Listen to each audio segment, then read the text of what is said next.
Manever I say ma PENDREAM TV. PENDREAM TV there, I see them yopo. Kwesi, I'm just curious. How did you meet the big man, and what was the circumstances? How have you kept the relationship going till now? What do you like about him, and so on and so forth? Well, first of all, I'll be dishonest if I said that I remember when exactly I met him for the first time, right, and so on, What I know is that I've known this gentleman for a very, very long time. Have interacted with him on many, many different platforms, in Parliament. And when we've had to do work in Parliament, he's been there. Outside Parliament, we've had interactions. We participated on platforms such as this one, and had some social relations as well. I remember that he lost a relative somewhere on the mountains. My mother. Yeah. Wow. And he insisted that I go with him. So I went with him, to go and mourn with him and so on. I've been following his academic pursuits very, very seriously, rigorously, and so on. So I've known him for a very, very long time. And perhaps the distinguishing thing about him is that he doesn't change, with changes in government and so on. He still remains the same person, keeps the same friends, is loyal to his friends and so on. And that's a remarkable thing to do. I've known many friends.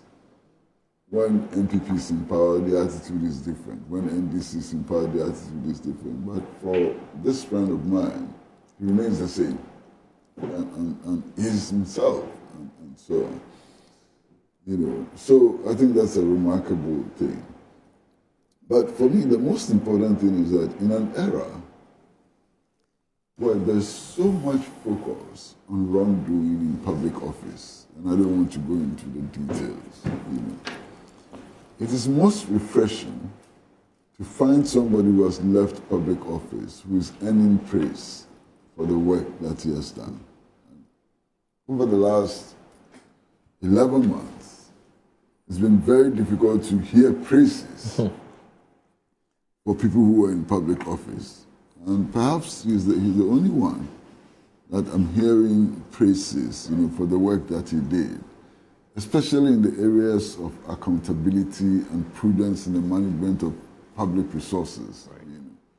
So I'm so proud that my brother here happens also to be my friend, and I wish him the best, In the public spaces, we need that, people who can be relied upon. In these public spaces, you need people who are not so overtly too politically partisan, who place the interest of Ghana, above all else and so on. And I'm so happy that I got a friend like this, and I'm so happy that he stays a friend. I haven't seen him for a long time because apparently he's been traveling quite a lot, But I'm happy to meet him on this platform. Ghana is in trouble. Everybody knows that Ghana is in trouble. And we need to rally all the forces we can find in order to carry on a rescue mission. Ghana is in very, very deep trouble. You and I were at a media briefing yesterday. And it was so horrifying. Yesterday I almost felt paralyzed. After listening to accounts of the state of the cocoa board. It's frightening. And it's not just the cocoa board. Many of our state institutions are in that kind of situation. And if we don't rally, don't rally around the flag and the interest of working people and so on, this country can very, very quickly become a banana republic.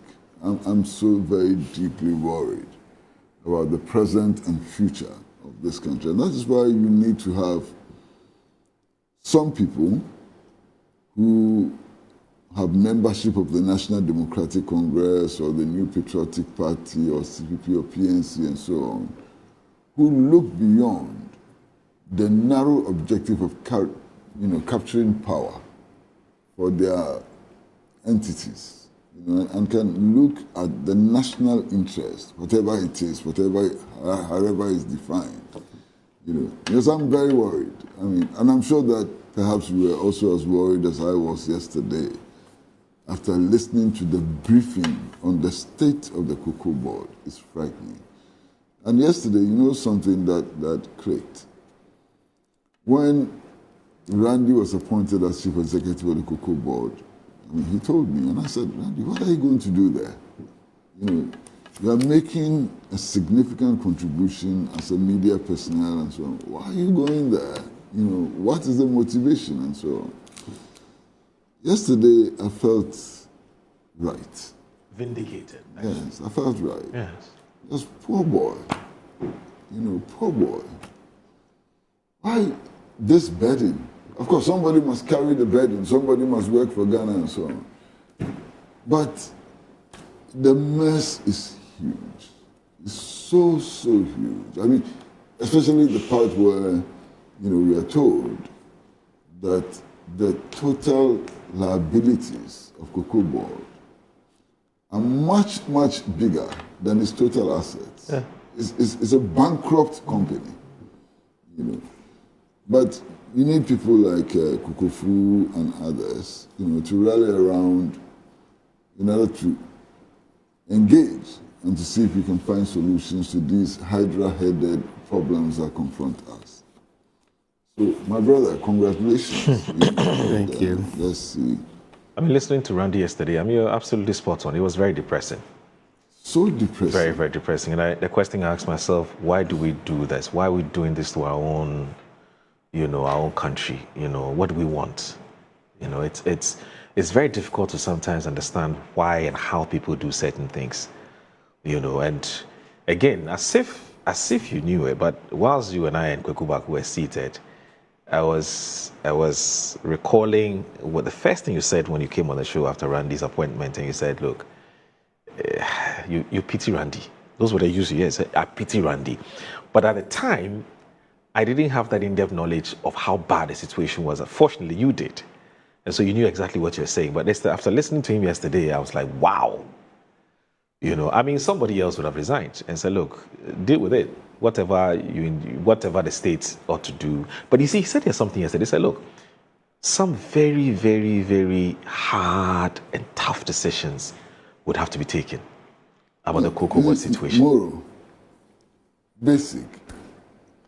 You're dealing with cocoa, the cocoa sector. And over the last 3 years or so, we've lost 50% of production. 50% of production. That's massive. Why? One, as a result of the impact of Galamsey. It's had a huge impact on the cocoa sector. But then we also have the swollen shoot disease, which also has made a huge impact on the cocoa sector. That alone is troubling. That alone is exceedingly troubling. There was a situation where, the LBCs, the Ghanaian LBCs, are folding up.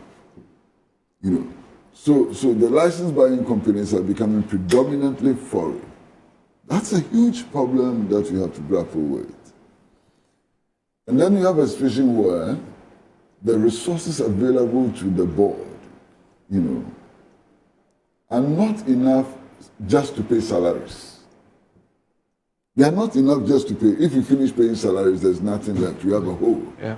You understand? That's a terrible situation, And then there are loans that the board has to pay, and so on. It's terrible. It's really, really, really terrible, I wonder how Randy is able to sleep at night.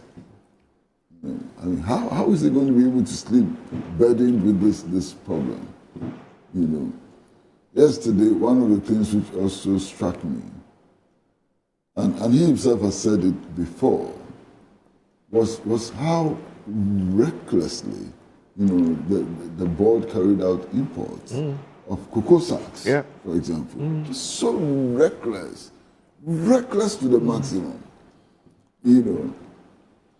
But Kwesi, quite clearly, You have sacks which would last for 3 years. I'll bring it. Sorry, I'll bring it. You have cocoa sacks which are going to last for 3 years, and then you import more, and then you don't clear them at the port, And import more. and then they are auctioned at the port, and people come from Nigeria and buy them and take them away and so on. But quite clearly, Kwesi, that's clearly a case of causing financial loss. I have said repeatedly that my interest is not in just prosecution and sending people to jail and so on. That's not my interest. Okay. My major interest is what systems we introduce in order to stop the bleeding. Yeah. Look, over the years, we've been sending people to jail. We've actually been killing people, sentencing them to death and so on. Has it changed anything? It hasn't. I remember the 1970s, 79, and I remember some of the killings that were carried out. I mean, somebody like Rear Admiral Joy and Medome.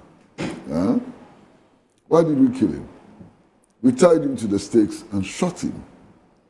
Because he had taken a loan then of his 5,000 cedis without collateral. That was the reason why he was executed by firing squad. Yeah. In today's terms, they're talking about a loan he had taken whose worth is about 5 cedis. And it's not that he stole the money, he took it as a loan, he was paying. Yeah. But he took it without collateral, and therefore the assumption was that he may have used his influence as a political office holder. He was tied to the stakes and shot. What did that do to us?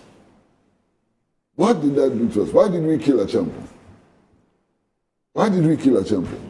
And when Achampo was leaving office, how much property had he acquired? Yeah. He was living in Shidiem. Shidiem. In a house which today, is a joke. You understand? And the allegation then, the rumor then was that he had too many girlfriends and was buying VW Golf cars for them. VW Golf. Today you see the cars that our political office holders are riding with their wives and so on. You see the cars they are riding. Yeah. We shot at Champon for buying VW Golf cars. It's incredible. And so the killings, the imprisonment, and so on has not resolved the problem. I believe very strongly that all of these things flow from privilege. If you are not in a privileged position, you cannot tamper with public funds and so on. It's about privilege. Yeah. So we need to begin to look at how to limit privilege, to solve the problem. And I find that more healthy than banging people in jail and shooting them and so on. And, before I bring in the dog, you were so spot on when you said this malaise, cuts across the different spheres of our public, institutions.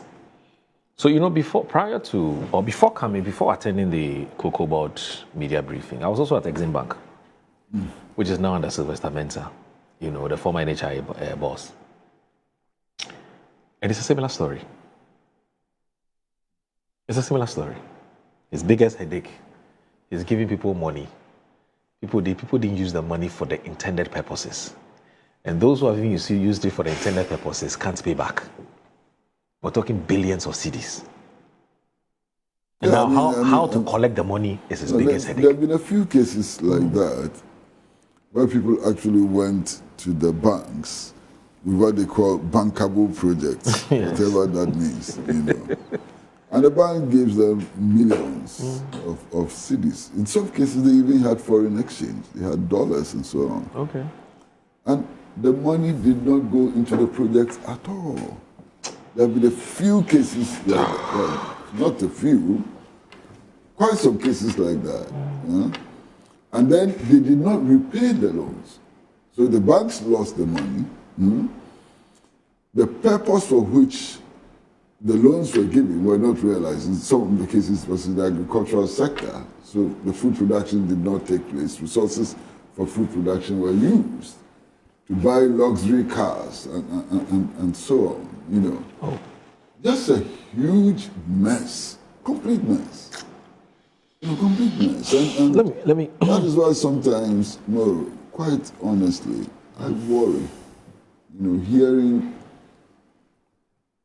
the politicians and what they talk about, and the fact that some of them still have the courage to engage in public discussions, you know, and to pontificate on national issues. You don't need this mess, and not feel a sense of guilt and so on. You know, it's amazing. It's amazing. Doc, Yep. you have some thoughts to share on this? Yes, of course. Since I'm here, and these are topical issues of national interest, so definitely I've got. You have managed a public office before. I don't know how if you feel when you hear some of these stories. Well, I believe we have something we call systemic failure in our governance system. Okay.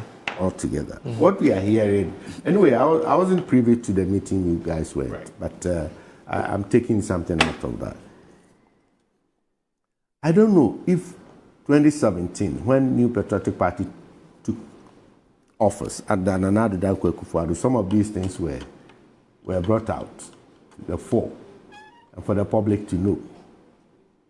Regime change after regime change, you are bound to face some of these things. Remember why some people were being prosecuted at Kokofu, the former chief executive himself and not. So the legacy problems, the systemic challenges that have been existing within our public sector or public institutions are age-old. And people come into office and they can't do much about that, or they can't boldly call for reforms to restore order, or whatever you have. So it is passed on from generation to generation, from regime to regime. So nobody can ever tell me that if there are issues or problems at Kokofu, they started from 8 years back. No. But the escalation and also not dealing with those issues would have been the matter to discuss or to take it off. That is why you are in government.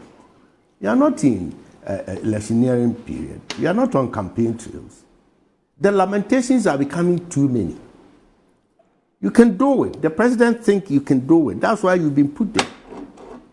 And there are problems to be solved. Kwesi is afraid, for now and for the future. Just as myself, everybody else. That is why we go to the polls and elect leaders to run today and then to run the future of our country. The complaints, we may go back. J. Kokofu took over office 2000, and the cocoa industry was in complete shambles. His government took the initiative of revamping the cocoa industry, and we all saw what was put in place. And then we all saw the output that came out of that. We had to cut down most of the cocoa trees and replant them. We had to do a whole lot of policies were put in place, all gearing towards revamping the industry. So there had never been any time in the history of this country where everything has been so clean and rosy. You come in, you inherit challenges, so as you inherit assets and privileges. As we speak today, can the chief executive of Kokofu look into the eyes of Ghanaians and tell us that there are serious challenges at Kokofu, so we are not taking salaries, we are not traveling, we are forfeited our privileges and what is due us, all in the name of trying to save the company? The answer is no. They are continuing. And check how many people have been employed there. A company that is so much in distress. Check how many people have been employed there, because he's under obligation to employ. Yesterday he said. Yesterday. Yes, I wasn't there. So tell me what. Yesterday he said, yes, there's pressure to employ because people are looking for jobs. Yes.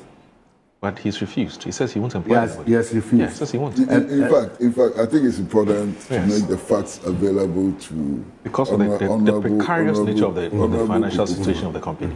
Because it appears that he's not seized with the facts. The facts, yes. Yes. The So Cocoa Board has been in existence for 80 years. This is the first time in an 80-year history that its liabilities exceed its assets. The first time, never happened in 80 years. I will not. No, but I have this. I have the floor. You came in to help. So I thought you had finished. No, I haven't. No, but I will say, no matter how long you talk, I will still get the opportunity to put the facts out. Yes. So And I'll be happy. And I will be happy to have the facts as it were. Sure. Because I've told you I wasn't part of the meeting. Right. But the point is, speaking about employment, I hope. yes, the employment. Employment. So in the last 11 months, there have been no new employment. He says, at Cocoa Board. Yes. Yeah, within 8 years, in spite of the precarious nature of the finances of the company and so on, more than 2,000 people were employed. Yes. Okay, so granted. Why? So granted. I'm coming. With 8 years, 80 years, this is the first time you've had liability outstripping assets. That's the fact, isn't it? Yeah. So that's what I'm saying. It has been a build-up. It has been a build-up over the 80 years. You see, people have been advocating for a long time that we even scrap the Cocoa Board. Are you aware of that? Do you know why? Because we failed with Timber Board. We used to have Timber Marketing Board. Why was it scrapped? And when was it scrapped? In this country. So all these state institutions gradually, we are building up that kind of decay. And I agree that at any set point in time, that is why I said in 27, maybe what we did not do well was to come publicly to tell Ghanaians exactly what was there that we found, the decay. Maybe we were so economical with exposing most of the rot when we came into office. And you know the case of PBC? Produce buying company. Yeah.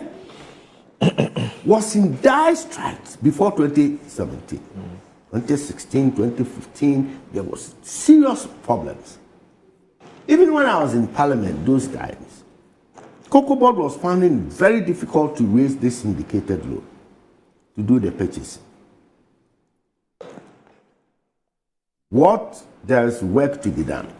You said you can do it. You told Ghanaians that this and that, and you've been given the mandate.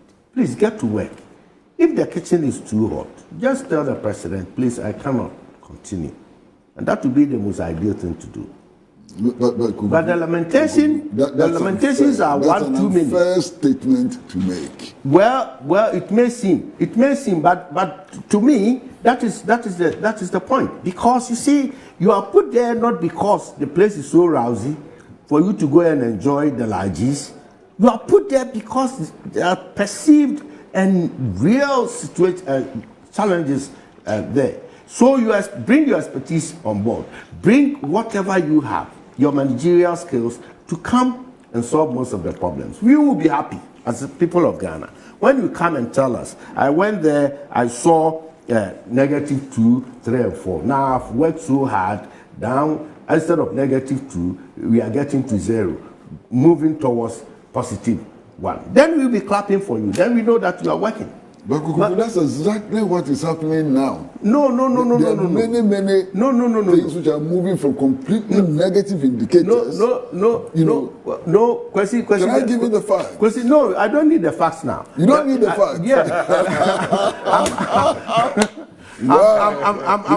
I'm okay with what is available now that we're dealing with. So you see, but let me quickly traverse a little bit. Okay. And let's see, because Kwesi said he's afraid of the future. And I'm equally afraid of the future, maybe more than him. If you have an economy that is being run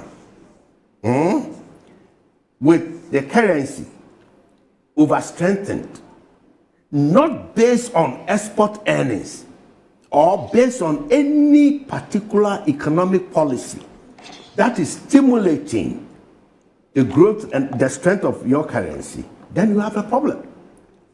Today, we are being told that the cedi has stabilized against the dollar, which is a good thing to do, but at what cost?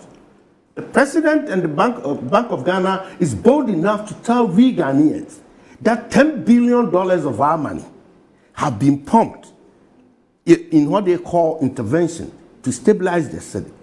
They took the cedi 14 cedis plus something in January. 14.7 in January. Today, how much is it? It's 11.45. 11.45. So in between 14 and 11, we are talking about 3 cedis. And it has cost the taxpayer and the people of Ghana 10 billion to reach this point. And within a space of 10 months. So the ensuing year ahead of us, 2026, how much is the government going to pump in to maintain this kind of thing? So assuming 10 billion is the benchmark, next year another 10 billion is going to be pumped in. This is a serious issue. How is it a serious issue? Okay, let me explain. How is this a serious issue? How is this a problem? Let me explain. Let me explain. Because Moro, if you have $10 billion, Yes. if you have $10 billion, what would you use it for? Given your priorities. What would you have used it for? Okay, if I have $10 billion Yes, what would you in have government, used it for? Yes, in government, yes. I will pay road contractors, I will pay teachers, I will pay nurses, I will employ more because I will open up, and then most importantly, stimulate local businesses, industrialization, encourage people to go into value addition, create more jobs, export more, and earn more foreign currencies back home. I will use this $10 billion within this. In the 8 years that you were in power, why didn't you do what we are describing? Okay, let me. You were in power for 8 years. Let me. You are talking as You if- asked me a question. No, let no, me no, answer. let me I will talk. answer, but you Please, asked me a question. You deserve to be answered. Hold on. Because You that would answer will help us. You would answer. But hold on. Okay. Don't talk as if you just came from outer space. You just left government after 8 years. Yes. You understand? Okay. Now, besides, today, you go out there and tell the people of Ghana that it's a bad thing to stabilize the city. And listen to what they will tell you. No. You came into power. Your vice president, who is now seeking to be president, came into power. One of his priorities was to stabilize the city. Yes. You understand? Yes. One of his priorities. Yes. Why did he make the stabilization of the city? Okay, let me answer.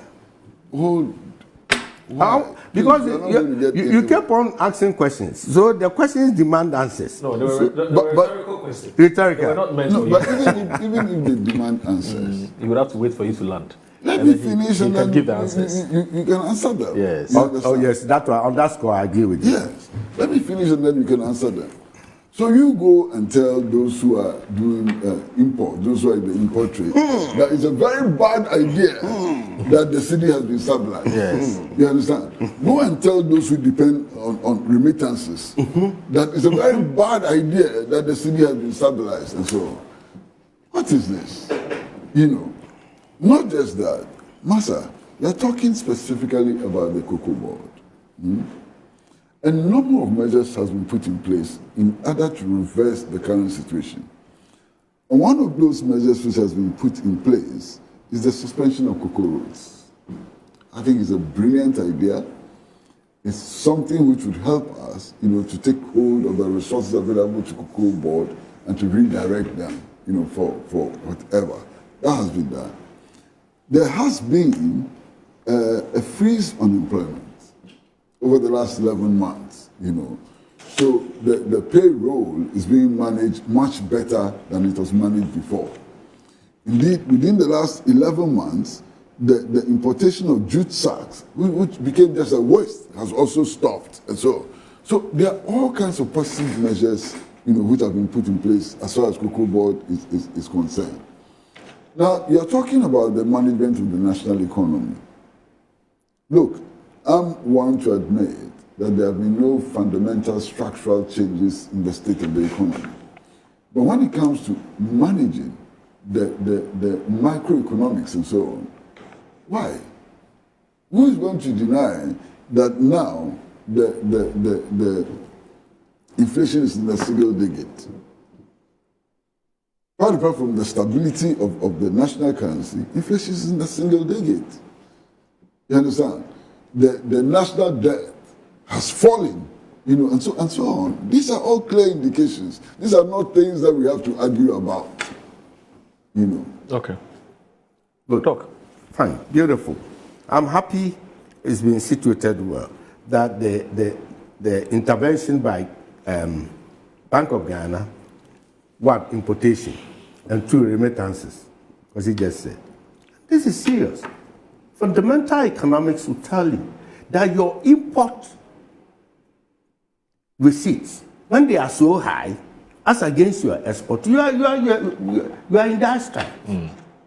You rather have to stimulate export, and then as much as practicable, cut down import. So we are putting in all these 10 billion just to satisfy importers.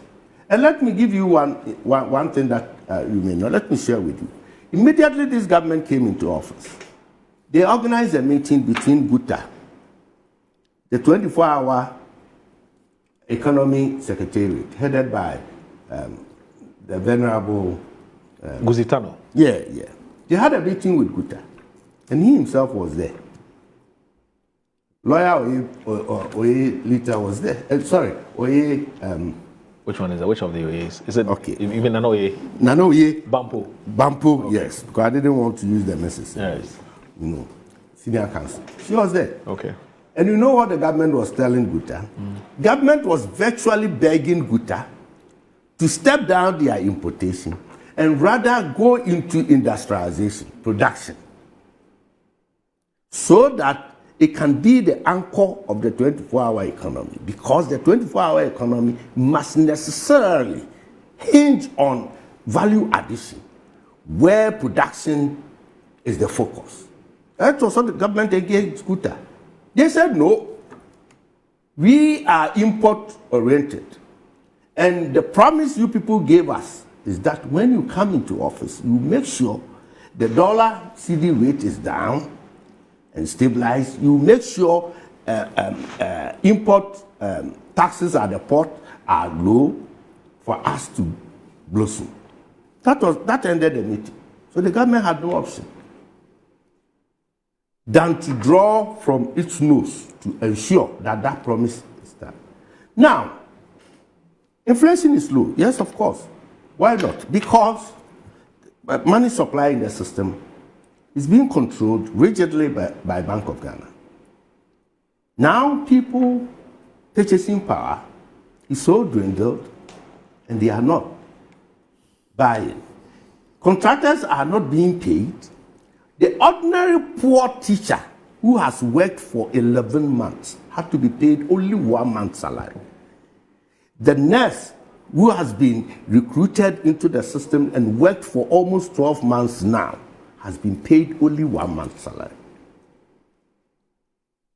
And so, no award of contracts, nothing is going on, except that we are pumping our 10 billion. We did not, as a government, do that.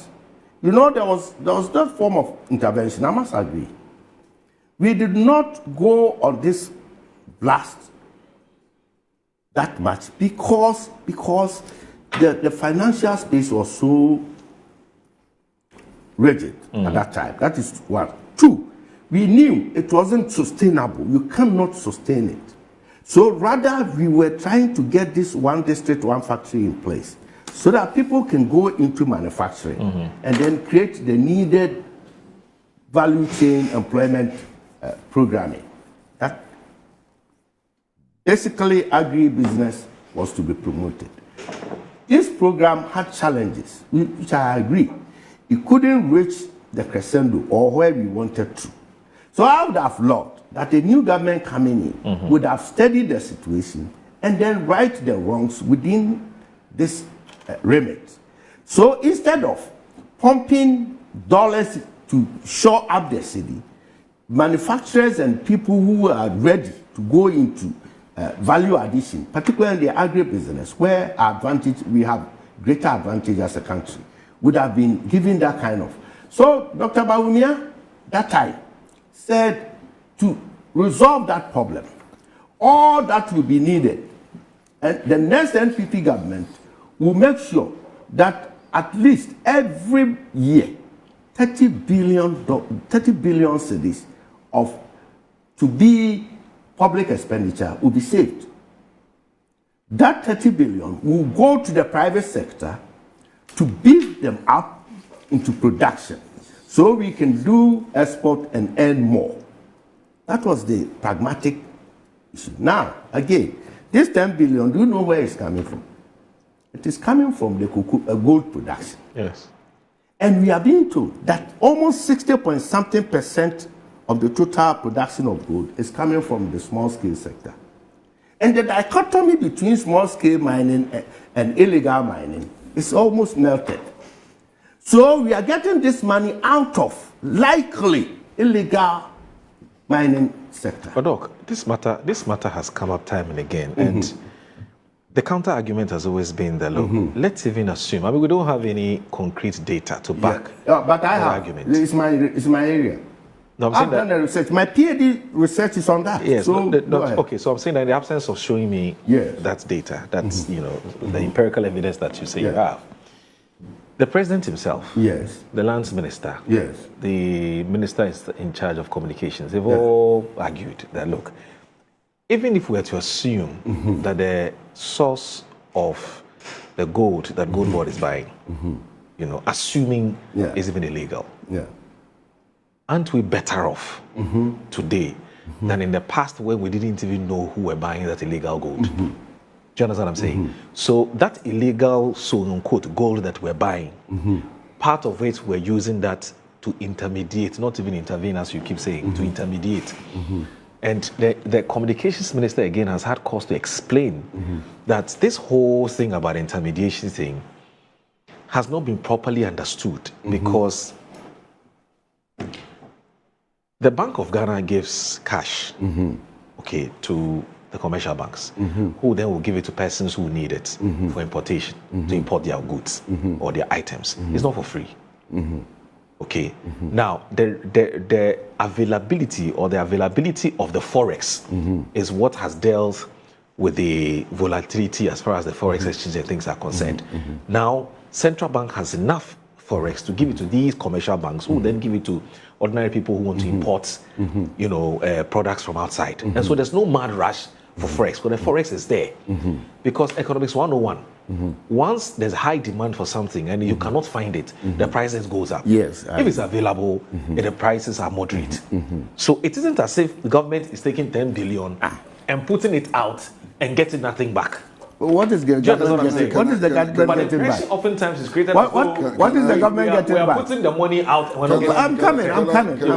Explain this time. It is now that they explain. But I have the floor. No, you had the floor from morning till now, from dawn till now. Bakwesi, indulge me. You always have the floor. Who gave you the floor? But we have to. You see. So I'm just saying that. Back to the issue you raised. Yes. Let us deal with the issue. Back to the issue you raised. Look, let's even assume, and I'm saying the absence of any hardcore empirical evidence. I've heard you, but let me come. Aren't we better off?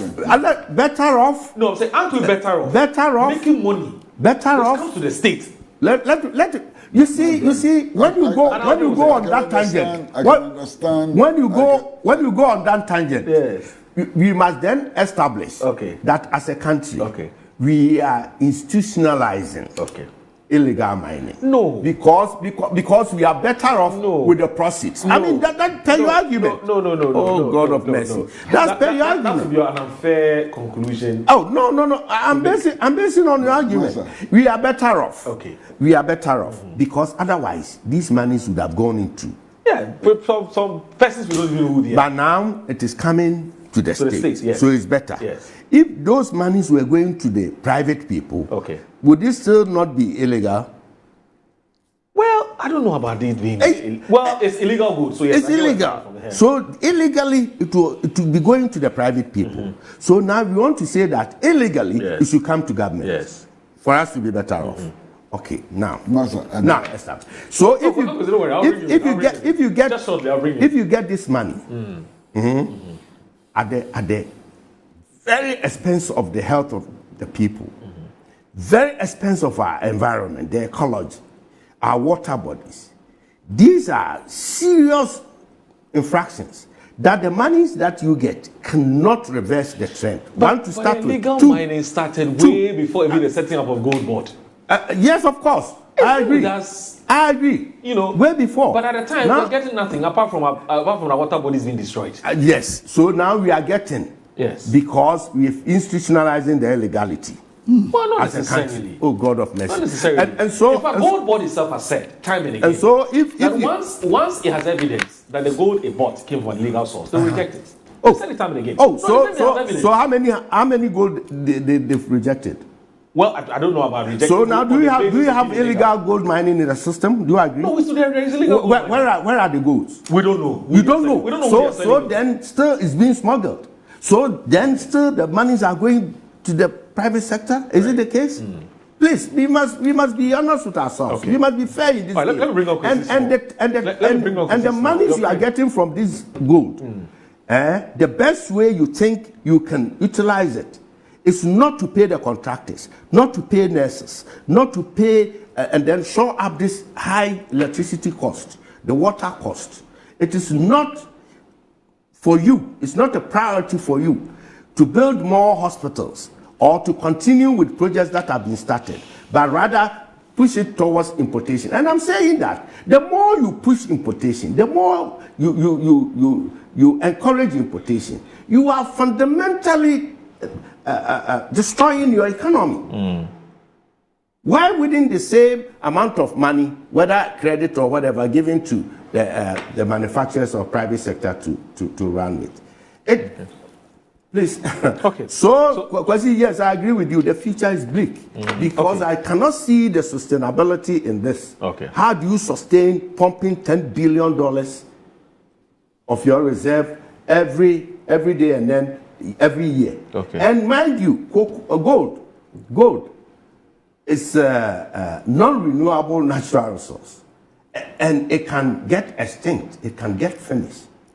So at the end of the day, when there's no more gold or more gold even to mine, it means you'll be mining and mining and mining, and the funds will be going elsewhere. There can never be a build-up of reserve. Okay. And the danger, because the danger in this is that the gold miners, whether legal or illegal, they are now going to fight over space, because the available mineable space that they are all getting depleted. Okay. So there's going to be gangsters among themselves fighting over lands to be mined. Okay. And that is where the national security threat comes in strongly. All right. Let me bring your friend. Right. Okay. Well, I just hope that Honorable Dr. Kokofu will spend a little time listening to himself, because he doesn't need any other intervention. Here we are. You came into government at a time when the city was exchanging for 3.4 to $1. Okay, that's when you came into government. And according to you, the way of strengthening the city is to introduce one district, one factory. Okay. For 8 years, you implemented this program of one district, one factory. 8 years. Huh? At the end of the 8th year, the city was exchanging at between 16 and 17 to $1. Bank of Ghana. Can I finish? Can I finish, please? Was it Bank of Ghana? Can I finish? And your recommendation now is that the incoming administration should go back and implement a program called One District, One Factory, which actually did not stop the problem, it worsened the problem. What do you take the incoming administration for? The new government, what do you take them for? In any case, when you're talking about this one district, one factory thing and so on, show me those factories that were created, in fulfillment of that promise and so on. And I always cite one. I mean, we are being watched in Tamale right now, as we sit here, we are being watched in Tamale. Yes. Are you including the Motokin assembly plant, which was labeled as one district, one factory? In Tamale, Motokin assembly plant, which existed 20 years before the government came into power. Yeah, maybe, was labeled maybe it was revamped. Some injection was... The people of Tamale know what I'm talking about. Yes, because he was doing 10. And when he enrolled on the program, he started doing 20. Yes. Master, I think we should get serious. I think we should get serious. Moro has explained this cocoa thing, this gold problem. Yes. Clearly, very well. Look, I think that the way to go into the future is for us to own all of our resources. That includes gold, diamond, bauxite, timber, oil, and so on. To own those resources and to exploit those resources for the benefit of the people of Ghana. Ultimately, that's what we ought to do. But you see, this thing you're talking about, illegal mining and the fact that some of the gold which is being bought is coming from illegal mining and so on. Master, please listen to yourself. Let's say that a certain quantity of gold is produced illegally. That quantity of gold which was produced illegally was finding its way outside the Ghanaian economy, was not benefiting the Ghanaian economy in any way. The environmental destruction was taking place, the waters were being polluted and so on. But in addition to that, we were losing the gold which was being mined. Yeah. Let us assume that what you're saying is true. So now, the illegal mining is still going on, the waters are being polluted, and I'm not going to contest that. But the gold which is mined is not leaving the country to balloon, the bank accounts. But he describes this as institutionalizing illegal mining. How is it being institutionalized? So those how is it being institutionalized? Because we're buying. So at least we are one step ahead of you. Okay. No. Can I finish? You are buying from the thief, a stolen item. This is practical. You are buying from the thief. Is it a moral question? Well, are you talking about the morality of it? Well, either way you take it, because illegality remains illegality. If I should acquire this, this is Kwesi, and I take it from him without his consent. Not talk at all. Yes, but I'm helping you. I don't need your help. Please, I don't need your help. Because we'll be helping each other. No, today I don't need your help. Keep your help. The other thing which you speak about, which I find most interesting, is this bit about import substitution and export and so on. Well, perhaps you can't blame Dr. Kokofu too much. He's been traveling quite a lot. And he himself said that when he travels, he doesn't listen to the news. So a few things may have. No, I did not say so. Oh, he said so. Is it was a pack? Is it that pack? Is it that PAC, that EPA pack? That one. You see how the experienced man will do. No, Master, no problem. So the traveling may have become a problem for him. Okay. Because we do know that there's a clear program for import substitution. Yeah. Clear program, and it's yielding results. As we speak, poultry farmers are complaining that they produce so much eggs that they can't even get buyers, even at Christmas. That's a concrete program. The National Service Secretariat, the poultry program that they've started, I'm sure you are fully aware of that. They're selling full dressed chickens now for 120 cedis. When they are selling on the market for 180 cedis and so on. All these are concrete things which are happening right now. They're happening. Look, I saw... So no importation of chicken? There's a program, it will not happen in one day, but there's a program to change that, and it is changing, and we can see it. No. We go to the port, and we can see the import of these products. Poultry farmers are crying today. Hold on. Can I finish? Yes. I'm sure, Massa. This one, I'm sure you saw it even when you traveled. Which one? The young man, Moro, the young man who made a video, and is so angry with the Muhammad administration for causing a reduction in the price of rice. I've seen that video. Do you believe it? That's a fact. I mean, what kind of fact?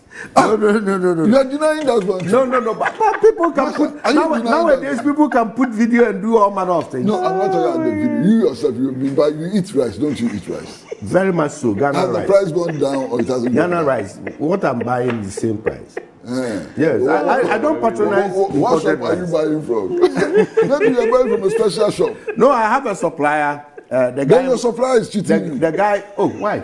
The guy went. Because it's gone down. It hasn't. Massa, Moro. No.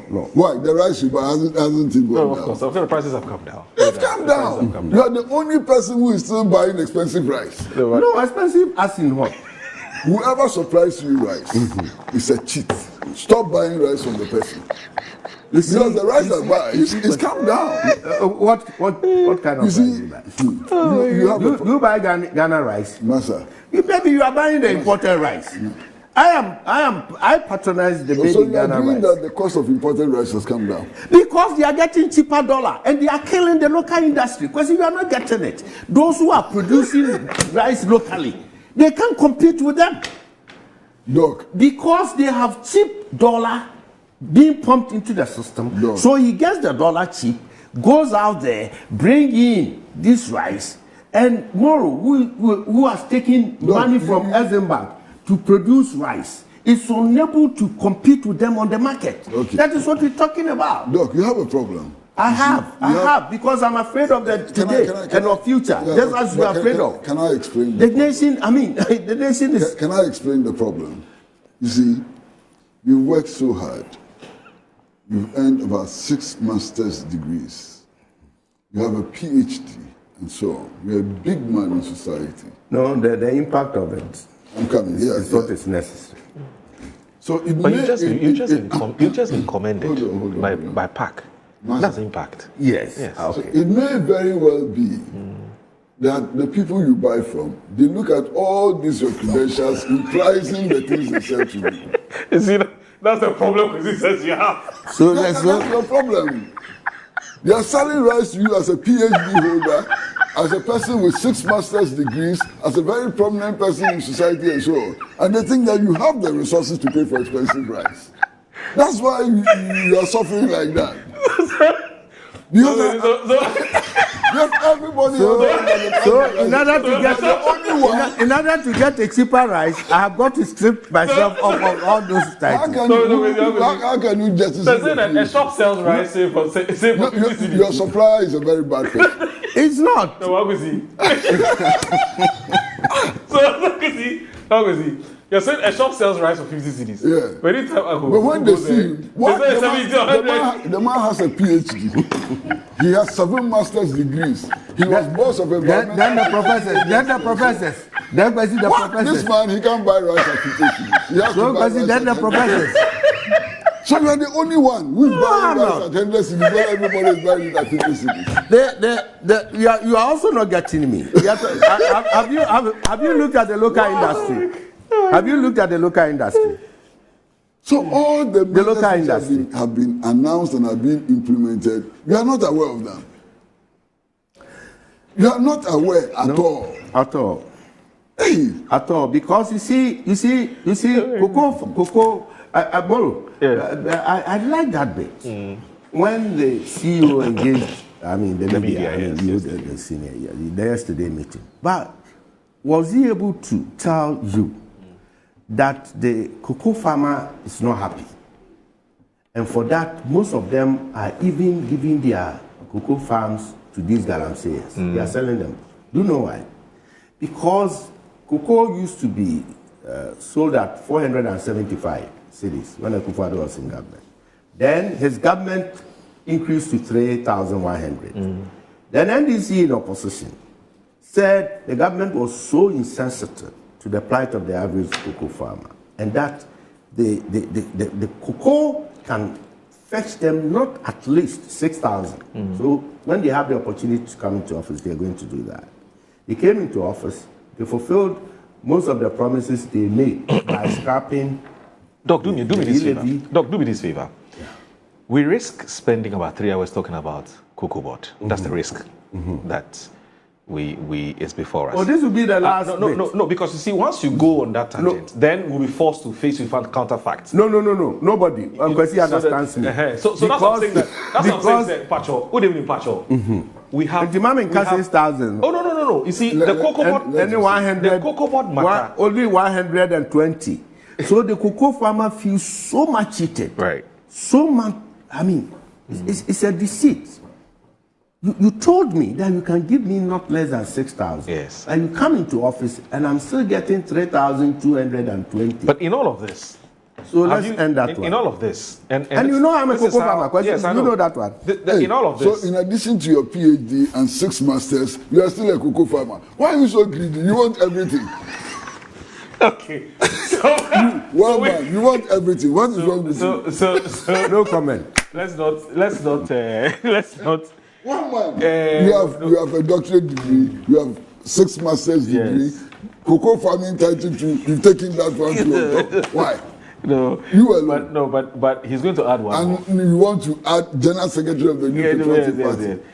No, but he's going to add one more. Mystery shopping. That one there. Mystery shopping, because he needs to find out how much rice is being sold at other places through mystery shopping. Anyway, so I want us to get into some other conversation, because we spent quite a long time, or an amount of time, on economy and then cocoa. Bright, should we go on a break now? Because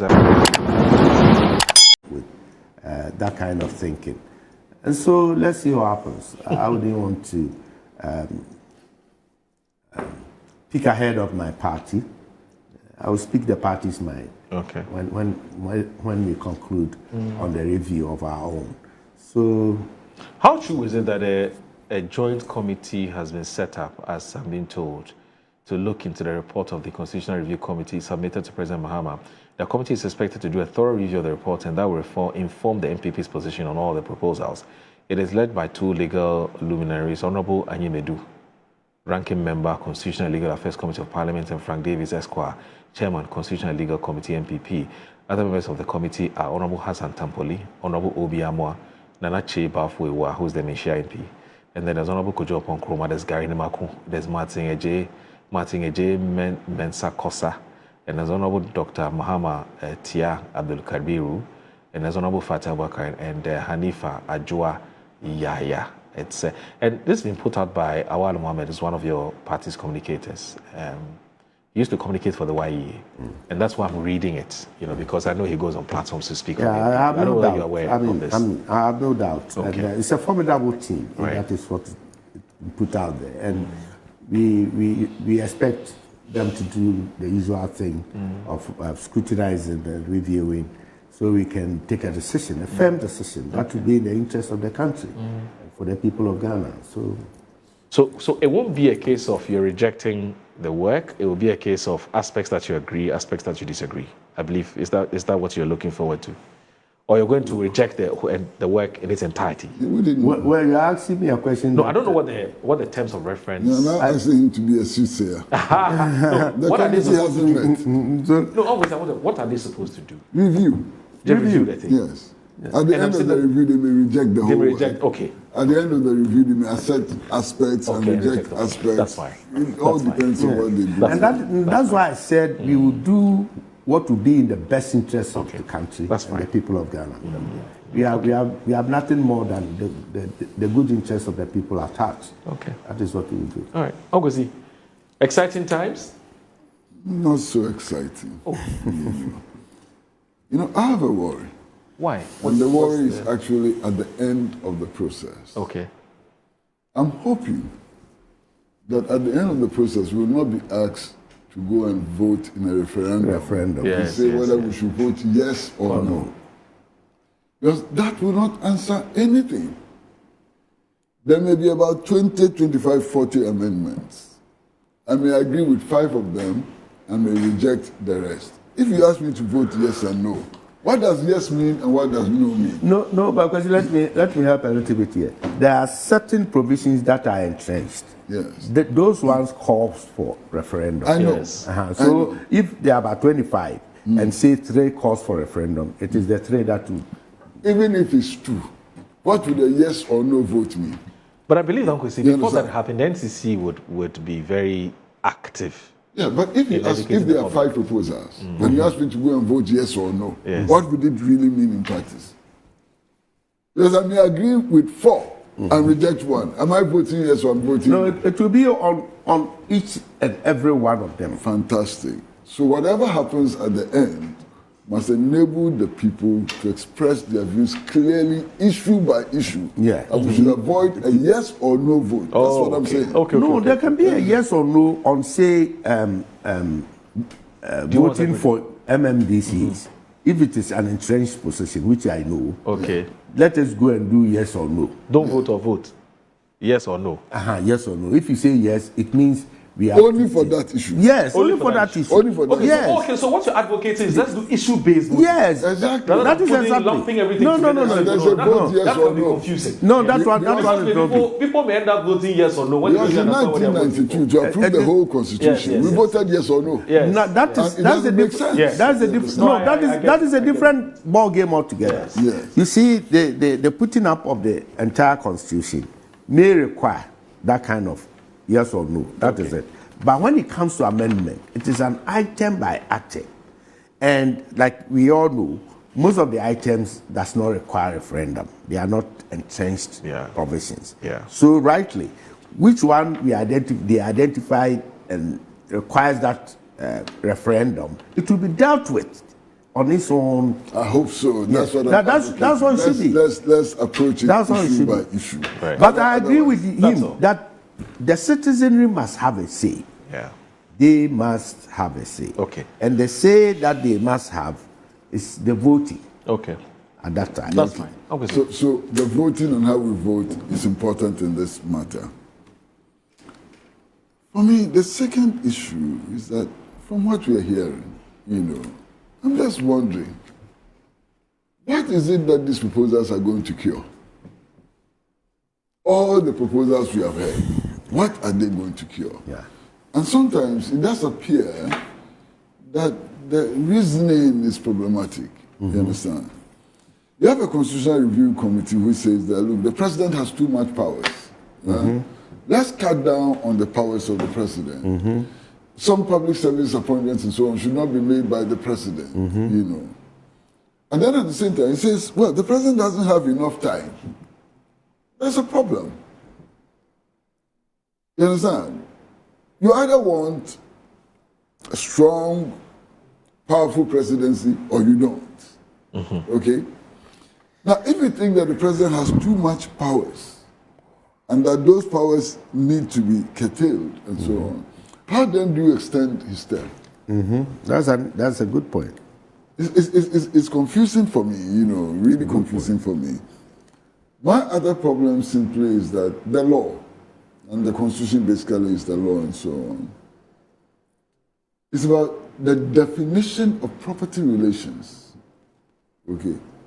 I don't see anything in the new proposition which alters existing property relations.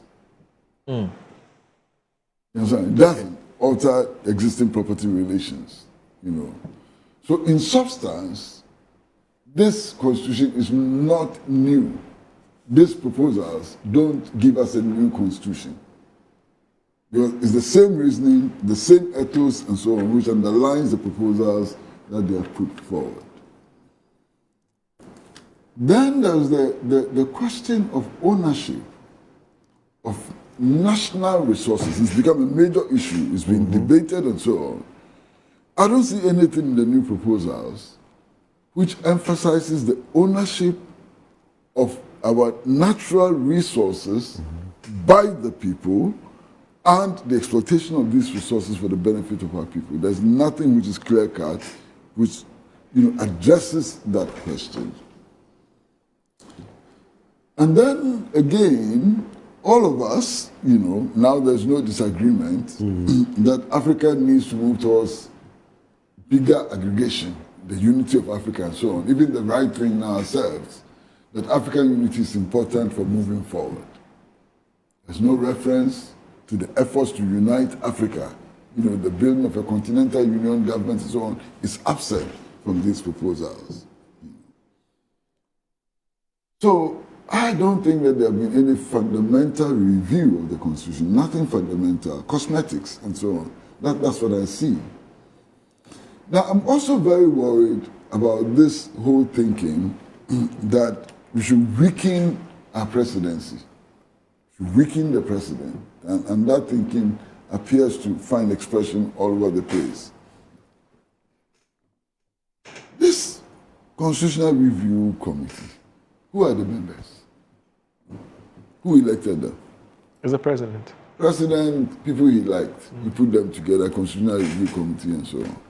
You understand? Yes. And they are making proposals to limit the scope of the work of the president, to limit the powers of the president. Who gave them that authority? Who gave them that authority? It's just a recommendation. I'm comfortable about a situation where people elect their own leaders, and non-elected people who have no mandate and so on, try to whittle down the power of representing the people. I'm very uncomfortable with that. You disagree with those who say the president is too powerful? He does everything he wants to do because the Constitution gives him those powers. I don't believe that. You don't believe that? Okay. There are so many checks, there are so many balances in the 1992 Constitution as exist currently. The fact that the president appoints the electoral commission, I think people want IGP, CJ, their processes. The thinking is it makes them subservient to the president who has appointed them. Their processes. The president makes these appointments on the advice of constitutional institutions and so on.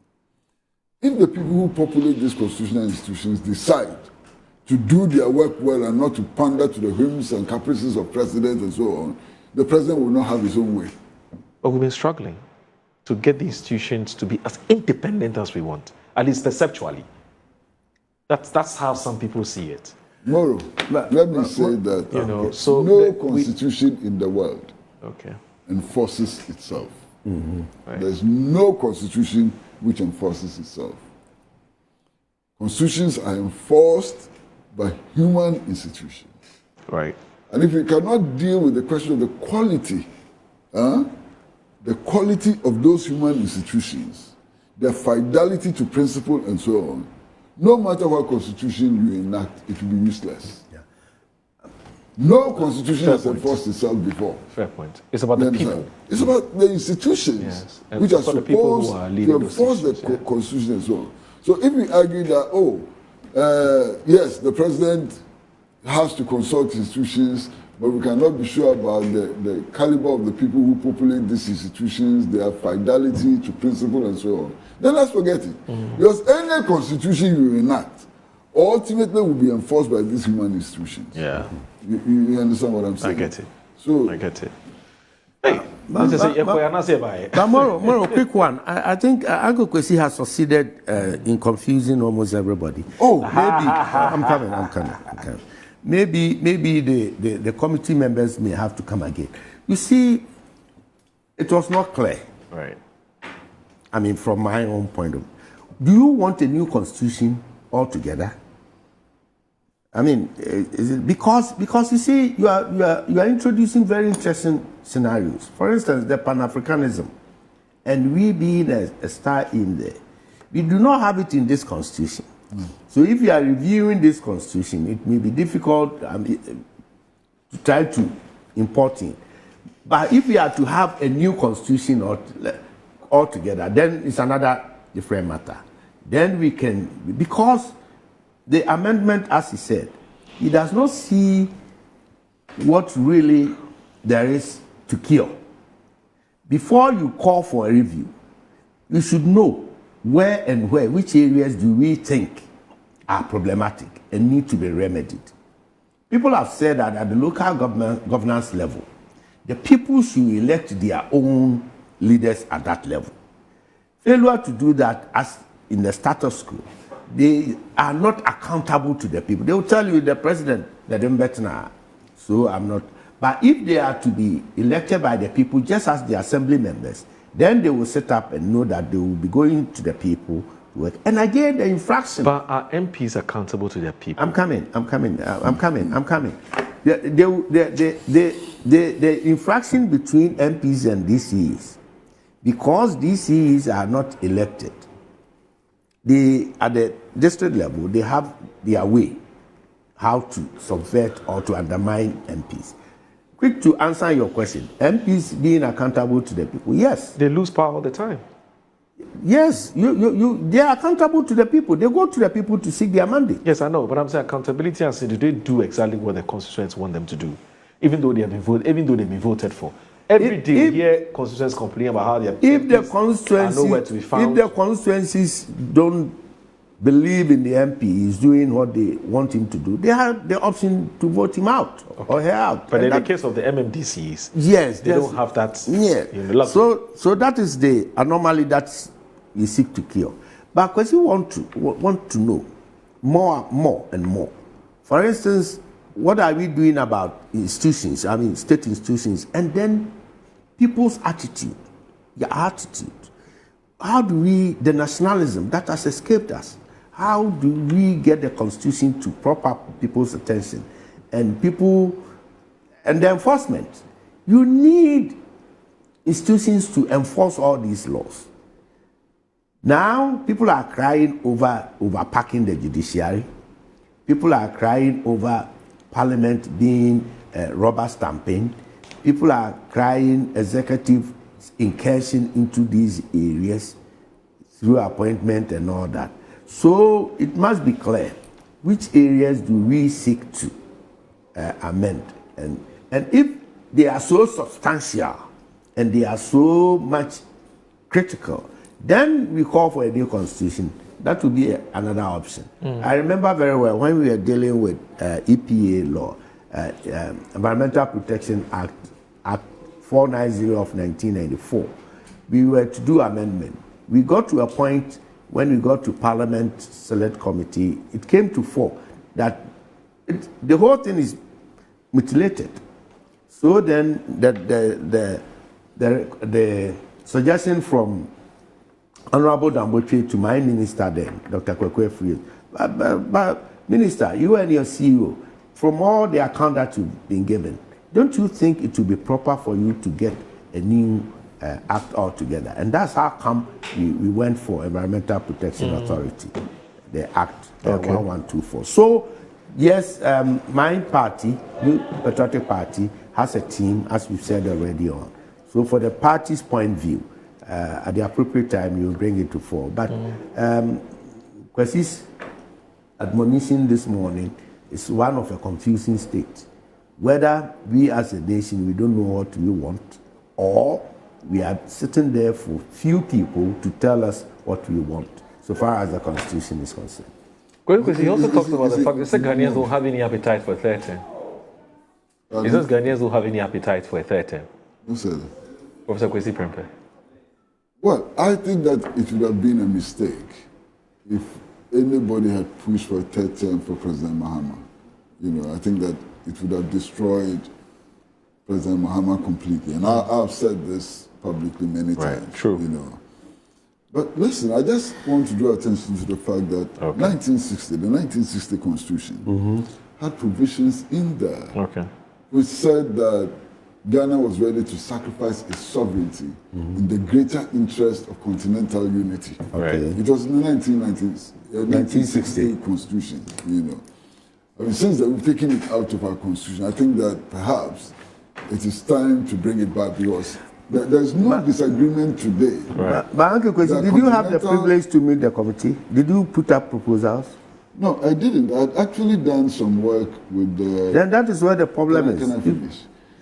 Actually done if I knew, I would have gone with you so that we put these things together. I've done some work with the Professor Mike Okwe committee which was working from the IEA. In fact, Professor Michael Kwesi had asked me to submit, proposals for review and so on. Okay. So I presented a whole document, to him, in which I made all of these points.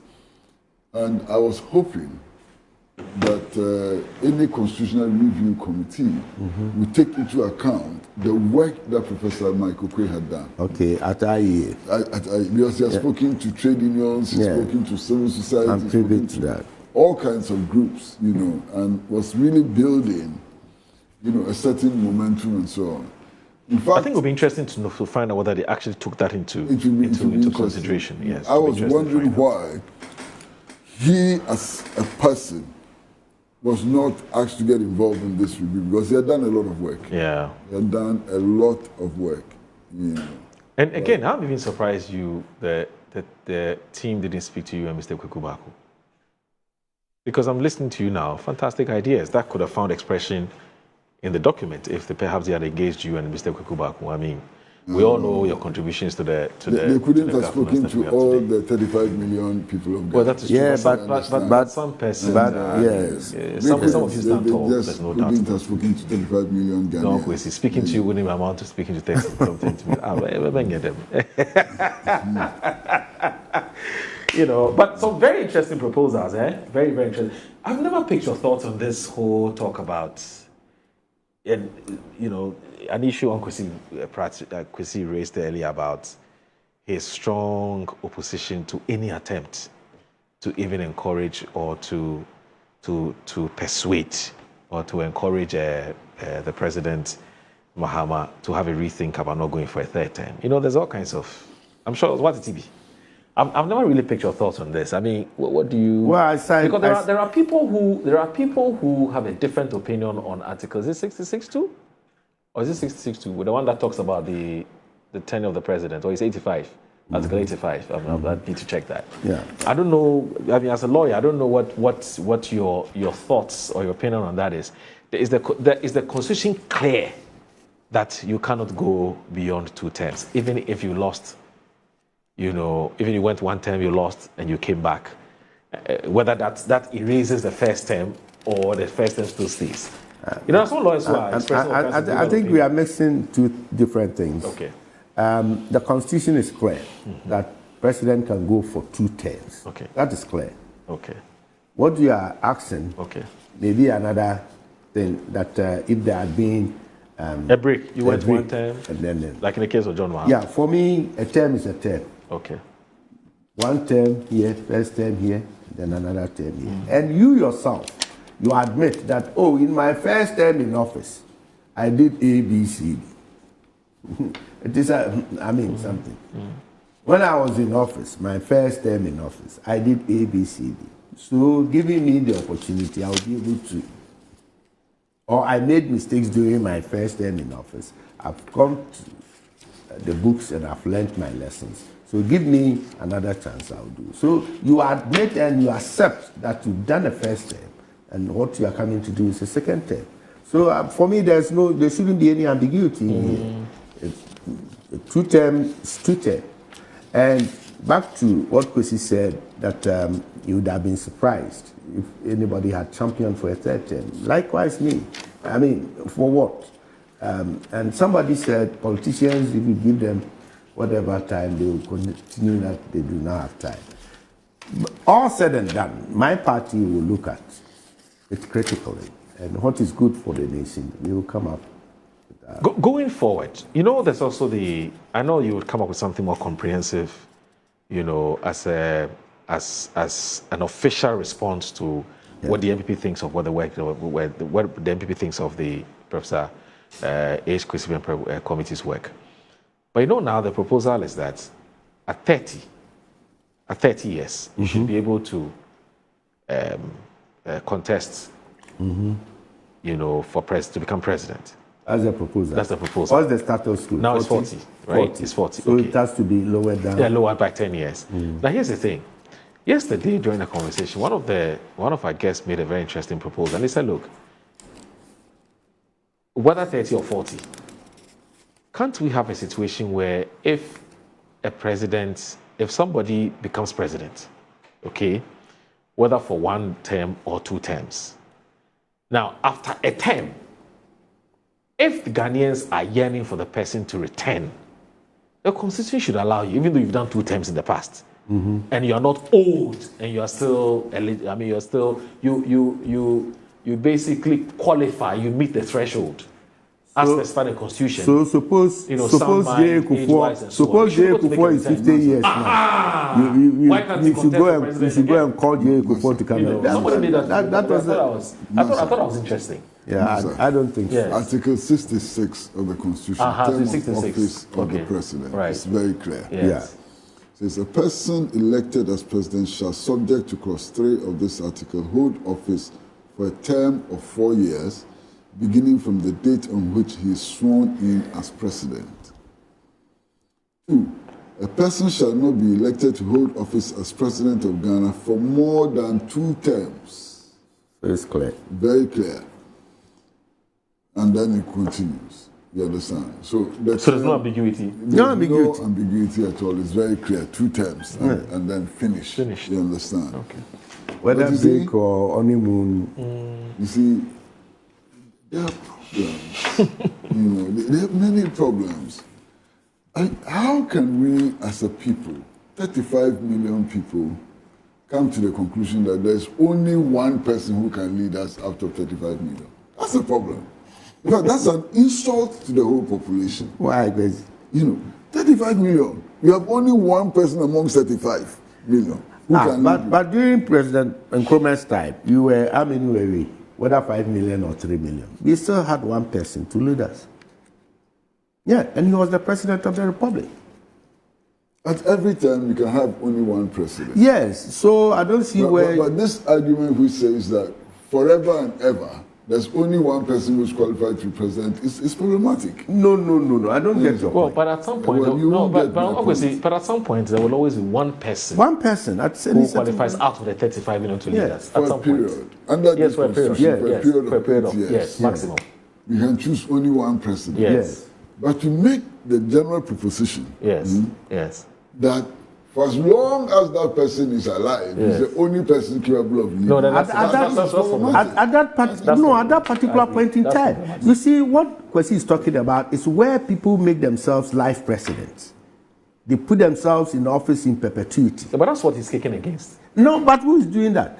It's not being practiced. Oh, no. Maybe you're not getting it. The context of what he's saying. No, I got him right. Today, there are some people, in fact, there's a video of the majority leader of Yes. America Yes.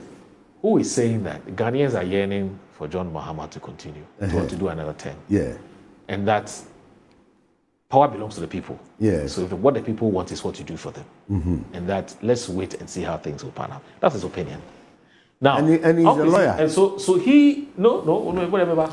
So he, Well, I wish he had learned a little more history. Yeah. He would have thought twice. right. Yeah. Because our history, That was absolutely uncalled for. Ghana's history, clearly indicates that that's an adventure. That it could lead to It's a dangerous adventure. very, very dangerous consequences. Look, I have no doubt that if you look at our history, one of our most popular leaders was General Champon. Don't forget that eventually when General Champon was being shot at the Teshi range, he was being shot to public applause. What did he do wrong? What did he get wrong? Study that history. The same man who was the Messiah of the people. Exactly. What went wrong? Useful Understand? lessons. People should be careful what they advocate and what they wish. I've told some of my friends, I think I've told you, Yeah. that today the NPP appears to be in tatters. But the NPP will revive itself very, very quickly and enhance its chances of coming back to power if this 3-term bid is pushed. It will be a bonanza for the NPP. If they like, they should try it. Fortunately, the president himself has said that he's not interested. He just wants to finish his 2nd term and walk away. Fortunately, the leadership of the National Democratic Congress has come to tell us that they are not interested in that. They would not support a 3rd term bid and so on. So it is clear Yeah. But those who are still clamoring for a third-term bid should learn the important lessons of our history, and I think they will think twice. Okay. Let me read these messages and then we can leave, and because we have other things to take care of. Alhaji Hamza from Pig Farm says that Assalamu alaikum, my brother, interesting times we live in this country, but one day shall never end. Has Mr. Kokofu forgotten so soon that he just exited power? Mr. Kokofu should be told in plain language that before the MP left power, the economy under them was rated as junk economy. Junk economy in short means ball economy, but with the NDC in power for 11 months, the economy has been rated as B-. What about that? I remember under the MP government, the Bank of Ghana printed a lot of money into the system to stabilize the economy, but still they were not able to manage the economy to the satisfaction of Ghanaians. The economy under their management was so pregnant. Manche Bruce, the second. Manche, I thought you were going to invite us to Takoradi these holidays. Yes, Manche, you are under attack. You have to redeem yourself. Kwesi says, Charlie, the invitation will come. What's happening? Anyway, so Manche Bruce said the Constitution Review Committee has undertaken a comprehensive review, but I respectfully disagree with the proposed separation of executive appointments from Parliament. This could potentially lead to a loss of talented individuals. Furthermore, I suggest that the concept of a campaign period be reconsidered and potentially removed. Merry Christmas to you, Uncle Kwesi, and Honorable Dr. Kokofu Manche Bruce II. Thank you, Manche. I'm told he's now a professor. I don't know if it's true. Prof. Manche Bruce, not a professor. So he's one step above. Wow. Mr. Kokofu. Anyway, so this one here. Okay, so this medical doctor who is also a member of the NDC's communications team, Dr. Frederick Ntiamwa, he says he's wishing all of us here and his friends and family a Merry Christmas. I'm wishing you a season of warmth and togetherness, filled with love and laughter. May the new year bring you happiness and success in all your endeavors. Dr. Frederick Ntiamwa sends that. Now, Sani Salihu says that there's no adjective called consecutive in what the Venerable Kwesi Pratt read. Now, if the president's rule isn't back to back, do we need constitutional interpretation on this? Well, my best regards. He said because you didn't say consecutive, it means that it could be 2 terms. The Constitution is clear. It says 2 terms. Yes. Each term is 4 years. Right. So it says 8 years. Right. Finish. Go So home. Sandy Saliu says that. Now, Manche Bruce is back. Please tell Kwesi Pratt that, please tell Uncle Kwesi that I'll be in Accra for Christmas, so I'll look for him. Oh, okay. He's prepared to redeem his image. That's refreshing. Yes. And then this one here from Sam Akukeli is watching us from East Legon Hills. He says, good morning, Moro. We thank God that finally the Constitutional Review Committee is Constitution Review. I don't know why most of my media people, and you've also fallen in the same trap. Constitutional. Yes, it's constitutional, but that's not the name of the committee. It's Constitution Review Committee. They've presented this report. No doubt that a good job has been done. However, there are some nagging issues of grave concern to the larger working class that ought to be looked at. For instance, why would the Constitution permit certain class of workers to retire on their salary while others can hardly subsist on their meager monthly pensions? Why should persons who have made all the monies in the world by virtue of their positions still continue? Yes, serious issues with that. Continue to take same in retirement. It's high time we realize that certain practices are colonial legacies handed over to us and must be reviewed. Fairness should not allow this to continue. Again, what is the justification for proposing a reduction in the age of persons who intend to become president?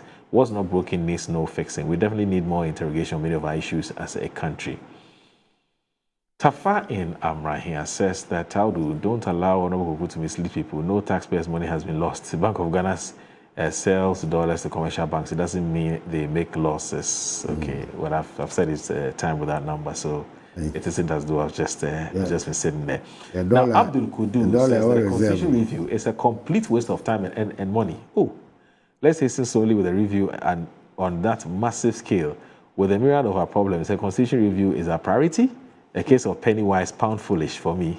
Oh, Charlie, Abdul Kudu, so you finish Kwesi prepare people. Or, you know, some of the recommendations that they made, some people actually suspect that because these are views that have been held by the likes of Kwesi Pempe for a very long time. For some of the recommendations that have been made, you know, so some people are saying that, well, how do we know if some of those recommendations are not Prof's own take. Idea. And I said, but even if it's his idea, he's Ghanaian. But everybody has not expressing their own. And let's weigh it against public interest. Yeah. If it is in the interest of if it's a popular, if he holds a view and it's popular amongst Ghanaians, why not? You know, Carlos from Odojojo says these MP people are amusing. What exactly is the MP representative saying? Is he telling us to vote for the MPP or simply to go and relax somewhere?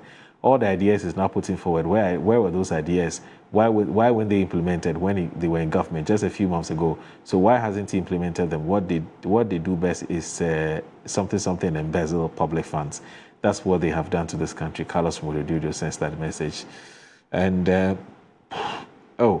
Mr. Carl, there's this gentleman called, I've met him once or twice. He's really, he admires you a lot. He's an older man.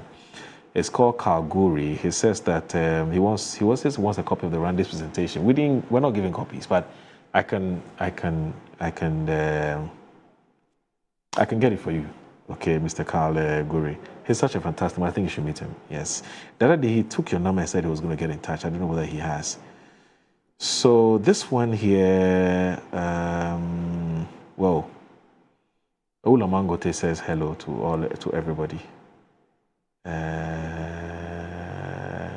Okay, I guess that I would have to end it here, and because time is not her best friend, it's time to. So Aisha Kwame. To go beyond that. Aisha Kwame says that so Aisha is watching us on YouTube. Oh, sorry. Aisa Kwame watching us on YouTube. He says contractors are not being paid. So why are all construction of roads? Why construction of roads all over the place? Disputing the fact that the claim that contractors have been paid. Not all contractors have been paid, but contractors have been paid. Emily Nola says he is now here telling us how 10 million can be used. Why didn't you people pay teachers, nurses, and constructors, then with the same money? Okay, that's Emily Nola says that. Miss Niaye Aite says that what is wrong if government has to beg and negotiate for the benefits of the Ghanaian people? And then, okay, all right. So okay, Davido says like Benin, 5 years would not be enough, and they will soon ask for 7 years, then 10 years, then lifetime presidency. Interesting. Coming from Davido. All right, so that's it for our YouTube viewers. No, Doc. Yep. Tomorrow is Christmas. Yeah. Typically, how do you celebrate your 24th night? 24th night, I mean, since I've been an adult, it's been a very, very, very massive night. I mean, people do all kinds of things on 24th. Some go to church, some party, some go clubbing. You know, of course, some will spend time with their family. How do you spend your 24th night? Well, I do not have specific thing doing. Or activity. It has never been specific. Okay. Depending upon where I find myself. If I'm in town, I would love to be with the family, and most probably go to church, or we just be indoors. Why do I have a feeling you have plans of traveling soon?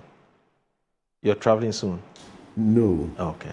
No. Right. Well, I may be traveling soon to Kumasi. Obviously, your friends Accra right to away, you know? Accra to Kumasi. Oh, okay, to Kumasi. Okay, that's fine. Yeah, to Kumasi. Yeah, so basically, I may be in the midst of friends. Okay. That night. This night. Today is 24th. Yeah, it's 24th. Yeah, 24th, yes. I may be in the midst of friends or with the family. What I don't do is to go out there, whether to partying or some kind of, no, I don't do. I'm sometimes scared about some of the exuberance that are being exhibited out there, particularly with some of the people out of, I don't know why, people want to get drunk, they want to do all manner of things. You mean people overindulge? Yeah, overindulge, yes. When we were young, we used to do some of those things, but growing up, there's no any help. So I try to be indoors, with friends, with family. And let me, before I come to Kwesi, do you have any, season's greetings? Yes, really. The people of Ghana, I think we must give thanks and glory to God Almighty for having seen us through all this period. Not all people believe in Christmas, I do know. But those of us who do believe in and we see ourselves as Christians, this is a very special moment for us. And it's about time to take stock of all that we've been doing, both socially, at our workplaces, and all that we have. So I wish you Merry Christmas, and I'm hoping for a Happy New Year. That will be ushered into 2026 to begin yet another marathon of days called a year. I wish you Merry Christmas. Okay. Greetings. Kwesi, I know you're also grateful to God for... Well, a Happy New Year for all the citizens of the world. May your best dreams be realized. That's all. Yeah. Oh, tomorrow is Christmas. Happy New Year is in 6 The birth of So a Christ. Happy New Year is bad. No, we are talking about the birth Tomorrow of is Christ. You see, the new year will come, and it's in advance. So it is being ushered in by the birth of Christ. That's all that Moro wants you But to. unfortunately for you, I'm one who believes that no religion is inferior to the other. No, not that. So on public platforms like this, I don't. Oh, but during Eid al-Adha, I wish and I celebrate. Because I cannot say things that cover all religions. There are thousands of religions in the world. I like to focus on New Year, which will happen for everybody. Okay, then I'll say it on your behalf.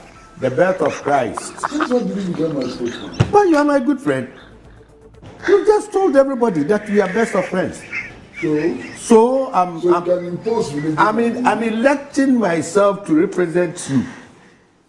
Uncle Kwesi says, happy Xmas, the birth of Christ. Xmas is not happy. Merry, okay. Merry Xmas, Merry Xmas, Merry Xmas, the birth of Christ. He knows it. He knows it more than I do. And he's just completely refusing to mention the birth of Christ. I've done it for you. Thank you. Thanks. Thank you very much for joining us this morning. Uncle Kwesi, Pratt Jr., as we affectionately call him, is a former managing editor of the Inside Newspaper, and also Dr. Henry Kokofu. I'm not PENDREAM TV. Now, so far so good. Say open online portal e Ghana. Nipa share, nipa follow, nipa comment here. To my best of knowledge, without any biases, PENDREAM TV.